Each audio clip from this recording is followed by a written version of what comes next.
ఈ రోజు మన ట్రాన్స్ఫర్మేషన్ పీజీలో డే 40. ఒక 1 అవర్ ముందు లేచి రెడీ అయ్యి ఆఫీస్ బయలుదేరిపోయా. ఇంక ఈరోజు ఫ్రైడే కదా, సో కొంచెం సేపు ఆఫ్టర్నూన్ లంచ్ తర్వాత క్యారమ్స్ ఆడుకొని వచ్చాం. ఈవినింగ్ ఆఫీస్ నుండి ఎర్లీగా రిటర్న్ అవుదామని ప్లాన్ చేశా, బట్ అవ్వాల్సిన లేట్ అయితే అయ్యింది. ఇంకా రేపు ట్రిప్కి అయితే ఏం ప్యాక్ చేయలేదు అసలు. నేను హెల్మెట్ ప్యాడ్స్ అన్ని క్లీన్ చేసి అసెంబ్లీ చేయడం మర్చిపోయా. అసలే టైం లేదు, ఇంక ఇది ఒక ఎక్స్ట్రా వర్క్. ఇంకా హాఫ్ అన్ అవర్ కష్టపడి ఎలాగోలా సెట్ చేశా. ఇంకా రేపు మనకి ట్రిప్లో ఎనర్జీ కోసం ప్రోటీన్ బార్స్ అయితే ఆర్డర్ పెట్టాను, అండ్ అలానే వెట్ వైప్స్ కూడా. సో ఆర్డర్ చేసుకొని రేపటి కావాల్సిన అన్ని ప్యాక్ చేసుకొని మన గుజ్జు ఫ్రెండ్ రూమ్కి అయితే స్టార్ట్ అయిపోయా. యాక్చువల్గా మనం రేపు హరిహరేశ్వర్ ట్రిప్కి అయితే వెళ్ళబోతున్నాం. యాక్చువల్గా అది పూణే నుంచి 170 కిలోమీటర్స్ అనమాట. సో ఈ రోజు నైట్ నేను మా ఫ్రెండ్ రూమ్కి వెళ్ళిపోయి అక్కడే స్టే చేసి రేపు ఎర్లీ మార్నింగ్ 6 o'clock స్టార్ట్ అయ్యేది ప్లాన్ అనమాట. యాక్చువల్లీ ఇది సోలో ట్రిప్ అనమాట, 7 members తో.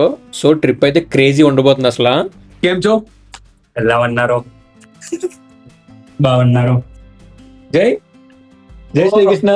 జై శ్రీకృష్ణ. કેમ છો? મજામાં મજામાં. તમે કેમ છો? ఎలా ఉన్నారు? బాగున్నారు.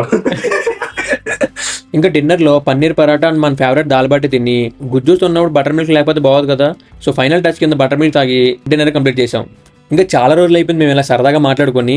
ఇంకా చాలా రోజుల తర్వాత కలిసాం కదా, సో ఒకరి మీద ఒకరు జోకులు వేసుకొని ఫన్నీగా చాలా అంటే చాలా ఎంజాయ్ చేసాం. రేపు ట్రిప్ ఉందని కూడా మర్చిపోయి అంత ఎంజాయ్ చేసాం అనమాట. సో ఇంకా ఫైనల్గా అలా సరదాగా డే 40 అయితే ఎండ్ అయింది. సో ఇంకా రేపు ఎర్లీ మార్నింగ్ 5 o'clock లెగాలి. Good night.